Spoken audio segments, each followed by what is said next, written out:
Hey, good morning, Eric, Julie. I am going to just take maybe 2 minutes to go over some of the things that we missed talking about last Thursday. Two things. One, I wanted to talk about MI2 Sense, and then the other one, I wanted to walk you through the file structure on Geriatrics-Restricted. So why don't we start with MI2 Sense? So MI2 Sense kind of occurred to me after we had that really good meeting on Monday with all of the other physicians. I think there's a real need for us to get input from the rest of the team as we go forward in the expansion.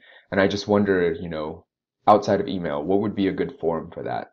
So in talking to some of the other folks at MI2, they mentioned to me that MI2 Sense is something that's used fairly common. And then I was like, oh, yeah, I use it for other project groups that I'm part of.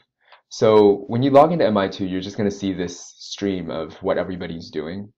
And where we have our own personal space is here.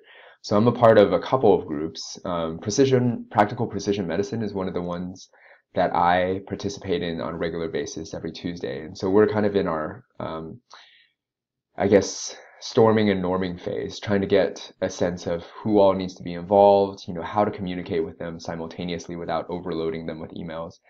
And so this is one way of doing that. And we keep up kind of an ongoing list of conversations and links to kind of shape our thoughts as the project coalesces.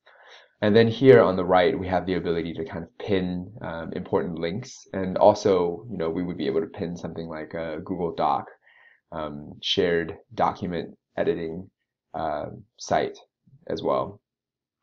So I've created for us a total elder care beta group. Right now, it's just the three of us.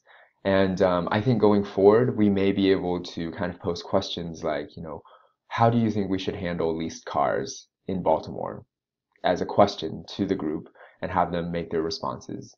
That's just a thought, but I think regardless of what platform we end up using, it would be valuable for us to create some sort of a feedback mechanism that's kind of ongoing without having to do a SurveyMonkey every week or so to get some thoughts from the team.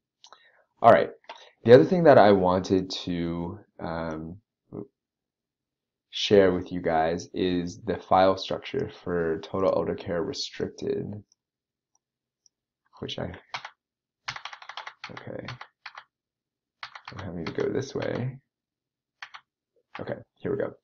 So if you go to Geriatrics Restricted, here, the Total Elder Care folder, once you go in here, I have a couple of subfolders that I just copied from what I had on my hard drive. So the asset map, that's something that Julie and I started working on, but we may wait until later. And this is our attempt to kind of collect information on the Baltimore community and where we can find community assets.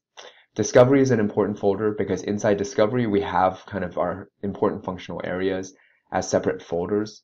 So billing, HR, and I'm going to add an IS folder that also contains the IS level, service level request. And then NMQF, this is any data that I have from NMQF.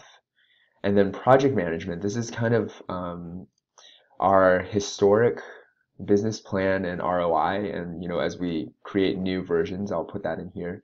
Project plan and timeline, this includes the high-level project plans that we share with Eric Wagner and Steve Evans. And then also weekly strategy, so the agendas that I put together for our Thursday meetings will go in here. References, I actually really appreciate getting all these articles from Eric and you, Eric, and, just from my own readings about service level agreements and whatnot. So I like to collect them in one spot. And that's where I keep them. And then satisfaction surveys, this is just, Julie and I's project to put together the 2015 version of the patient satisfaction survey. All right, so hopefully that answers some of the questions about MI2 Sense and the Geriatrics Restricted folder, and we can talk more on Thursday.